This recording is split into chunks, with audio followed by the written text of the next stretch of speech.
welcome to Daily Debrief from People's Dispatch. I'm Pragya and today we'll be looking at alarming news from Yemen, the possibilities of government formation in Iraq and protests in Sri Lanka over the economic crisis. The United Nations has warned of a disastrous situation in Yemen. It was unable to raise the funds required to control the famine in the country. This is not a sudden development. The Integrated Phase Classification Report of the World Food Programme provides early warnings of famine. It had cautioned of the alarming situation 2 years ago. And earlier this week, it issued another warning of imminent famine. Disease, the food crisis and war have claimed 377,000 lives in Yemen in the last 7 years. 70% of the deceased were children. At least 160,000 people are set to face famine this year. Meanwhile, the Saudi-led coalition carried out 700 airstrikes in February, the highest since 2015. We have with us Prashant from People's Dispatch for more on this. Prashant, the immediate news is of a donor meeting which didn't go too well. Can you tell us what happened? Right. So there was a donor conference organized by the UN to raise funds for a variety of relief activities, actually. And the target for that donor conference was to raise $4.3 billion.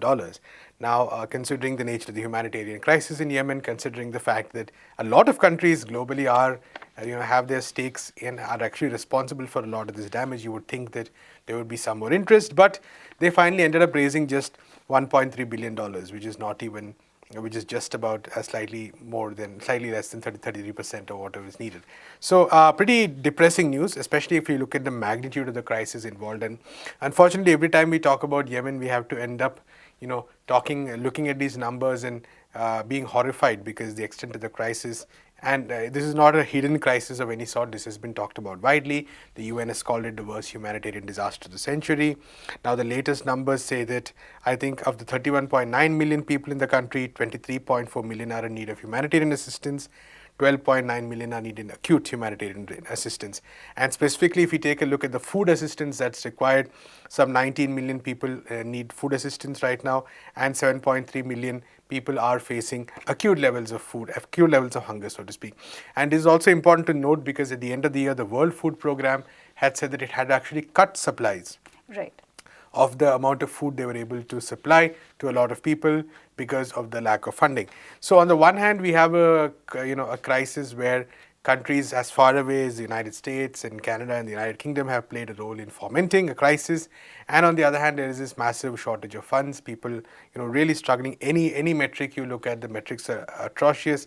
And like I said, for instance, if you look at the fact of children, there are about 2.2 million children who are acutely malnourished in the world. 500,000 children facing severe acute malnutrition, which is a life-threatening condition. And this is, we're talking about the year 2022. There's really no shortage of food or anything of that sort. So the reason these supplies are not able to come through is because the blockade that has been imposed on Yemen by the Saudi-led coalition, and which is not directly backed maybe, but which is implicitly supported by all these Western powers as well. That has played a huge role in aid not properly reaching. On the other hand, as we know, many of these rich countries not stepping up with the right amounts of funds that needed. So we have this atrocious situation of people being unable to eat. If you look at the COVID-19 situation, if you look at the hospitals, the kind of really poor facilities that are there.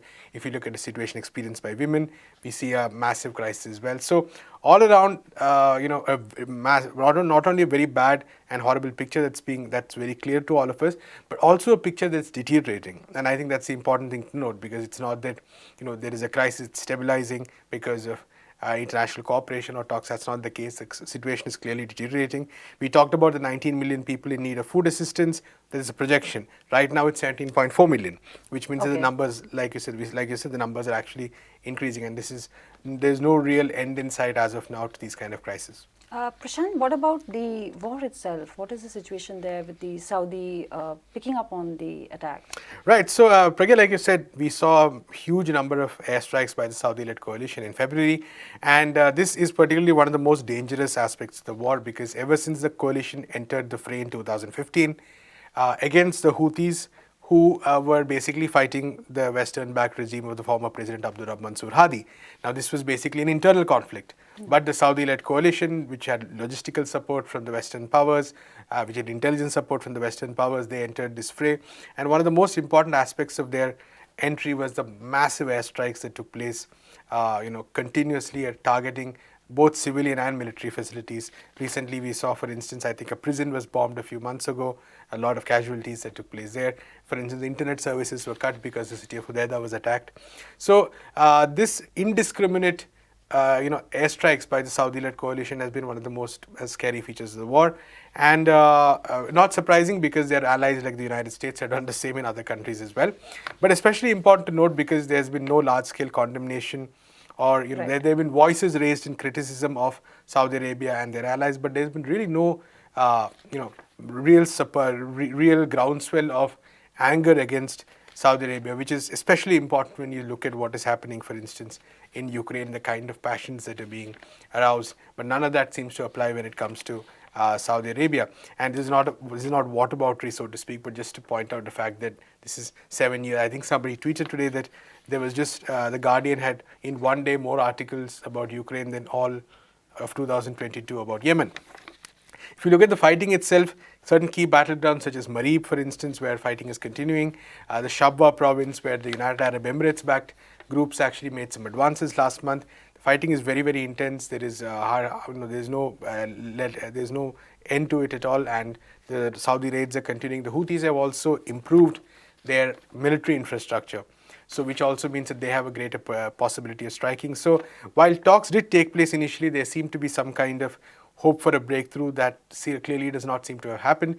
Saudi Arabia and the United Arab Emirates are in fact using Yemen as one of, they're using their oil wealth basically to try to get Right. the United States and Western powers to take a more hardline stance towards Yemen. They want the Houthis to be declared as a terrorist organization, and that is believed to be one of the conditions for increasing oil production, which has been hit because the Russian oil supplies are now being restricted by the United States and maybe by other countries as well. So this is really the game that is being played by these countries. Very unfortunate because, like you said, ultimately this is something that the countries of the region need to sit together, talk and resolve. There seem to be at some point of time some positive moves, but all that have ended. It has gone down to the grind of battle once again, especially the areas in the north of the country which are really the battlefields. If the Houthis manage to take Marib, which is an oil-rich province, it could mean a vital moment in this war. But as long as the Saudis continue these air raids, there is really going to be no peace. All right, Prashant, thank you for that update. We go to Iraq now, where delays in constituting a new government still continue. Elections held last October did not throw up a clear winner. Sharp differences arose between the parties. They have prolonged the horse trading to put together a cabinet and pick a prime minister. In the last election, the Sadrist movement led by Muqtada al-Sadr emerged as the leading bloc with 73 seats. Joining us is Abdul from People's Dispatch. So, Abdul, what explains this inordinate delay in government formation? This is, we have to give it to the complications in Iraqi political system. Because the kind of constitution they have, there are different parties, none of them have majority. And therefore, in order to get the majority, they have to come together and form government. They are divided on sectarial lines, divided on ideological lines. Therefore, it is very difficult for them to form a kind of common ground on which they form a government. So, for example, in the last election, Sadrist party got 73 seats, which is a good number, but the majority is more than 160 plus seats required. So to form that majority, they need to talk to other parties, and these parties are, as I said before, divided on the sectarial lines. So, for example, Muqtada al-Sadr has tried to form an alliance with the Kurdish parties, one of the Kurdish parties, and the Sunnis together. In the speaker selection, which happened on January 10, this alliance worked together and their candidate won. But on the other issues, like the election of the president and so on and so forth, there are differences within the alliance. So these complications lead to the delay in the formation of the government. So you can primarily say that this is related to the kind of political system Iraq has. Abdul, another thing comes to mind that what would be the likely positions that Muqtada al-Sadr will take? It seems that he is coming out as a rather prominent figure now. He is the prominent figure, but the problem with him is he has always taken a very, what do you call it, very unstable positions. So he changes his positions with the time. Remember, into the post-US invasion, he was the tallest anti-US figure in Iraqi politics. And he was considered very close to Iran. But gradually he has shifted away, and kind of now he tries to balance between Iranian interest and the US interest in the region. And in order to do that, this is very difficult to do, and therefore his positions change quite often.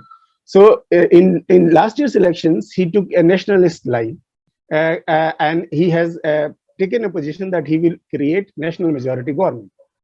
The other parties, most of the other parties are not in favor of this particular instance. They say that it is better to create a consensus government. So this is one thing, and he's very strong on this, that he will create a national majoritarian government. So it is very difficult to find out what he will do. For example, when the Erbil attack happened, just for an example, first, he said that this is an attack on Iraqi sovereignty, and there is no Israeli presence, and so on and so forth in the country. But within few hours, when he met the Kurdish leadership in the region, he announced a formation of a committee to investigate the Iranian claims. So you can see that he is trying to create a balance between the external elements which are significant in the politics, in the Iraqi politics, and therefore it is very difficult to decide, basically to say what position Muqtada al-Sadr will take in the near future. So we will have to wait and see. All right. Thank you very much for that, Abdul. The worst economic crisis in recent memory is unfolding in Sri Lanka, and tens of thousands of people have hit the streets in protest. The demonstrations have spread to Sri Lanka's capital, Colombo City, led by the opposition United People's Force. It is 2 years of a rapid unraveling of the economy of the island nation. The foreign reserves are at an all-time low, and the Sri Lankan Central Bank devalued its currency by 36%. Authorities have expanded banned imports to include some fruits and milk products alongside the existing ban on imports of cars, floor tiles and other items. This is an attempt to try and stop the outflow of foreign currency. Shreya from People's Dispatch is here to talk about the issues. Shreya, first of all, who is organizing these protests and why? All right, thanks Pragya. So on March 15th, massive protests have taken place that have been organized by this opposition party called the United People's Force. These have been joined by several thousand citizens. There was a rally organized that went to the presidential secretariat, and the slogan that was taken up was to end the present government of the Gotabaya Rajapaksa government. So that is what is happening. The demands that are being raised is that the citizens are extremely upset with the mismanagement of the economy and the Forex crisis that's been going on in Sri Lanka for 2 years now. So there are some immediate triggers to it. The first one being that there was a declaration of the devaluation of the Sri Lankan rupee, the currency, by 36%, which the Central Bank of Sri Lanka has announced last week on March 8. And coincidentally, on the day of the marches, the Sri Lankan government, the Finance Minister Basil Rajapaksa, has also announced that Sri Lanka will now finally, after toying with the idea of giving in to the IMF's restructural program, will actually go to the IMF doors for assistance for this economic meltdown that Sri Lanka is now facing for a long time now. Another trigger could be the inflation that hit 15.1%, double digits inflation, which is actually the highest inflation any country in Asia faced, recorded in Asia in February. Yeah, so the larger triggers, which are basically the Forex crisis, and this Forex crisis are based in the, like I pointed out, mismanagement of the economy by the Gotabaya Rajapaksa government. So as soon as it came to power with a very powerful mandate in 2019, the government announced major tax cuts which affected the tax revenue base of the country, which was further compounded by the COVID-19 crisis, affected its tourism industry, and which led to a Forex crisis. So right now what Sri Lanka is facing, and most importantly its people are facing, is that there's no food, there's no fuel, there's no medicine for the people, and the government cannot buy it anymore. Now, Sri Lanka has been facing a debt of around $7 billion. That's the total debt, and right now in July they owe $1 billion in debt, which the country doesn't have. There has been a fall to around 36% in the Forex crisis. I'm sorry, it's 24.8% in the foreign reserves. So using currency swap agreements, using foreign aid, which now it will do with IMF, Sri Lanka has somehow been looking for foreign aid all over, and now what is happening is that it's not just the opposition in Sri Lanka that's really making it a political gimmick, if what some people are calling it, because the presidential elections are scheduled for 2024. But it's the citizens that are being affected by these day-to-day shortages. 7.5 hours of daily cuts in power, which people are facing, which is leading to an interlinked kind of a shortage. Food cannot be transported, medicines cannot be transported, and protests have actually been going on a larger scale since November, where students, teachers, farmers, they have been protesting. Public sector employees, their salaries have not been paid for 6 months. So this is a situation which is unprecedented in Sri Lanka. It's been happening after a long time, and it's not like Sri Lanka has not borrowed from IMF earlier. Since 1965, it has borrowed from IMF at least 16 times. So it is an import-dependent economy that's dependent on foreign reserves, and it's dependent on foreign aid also, one can say that.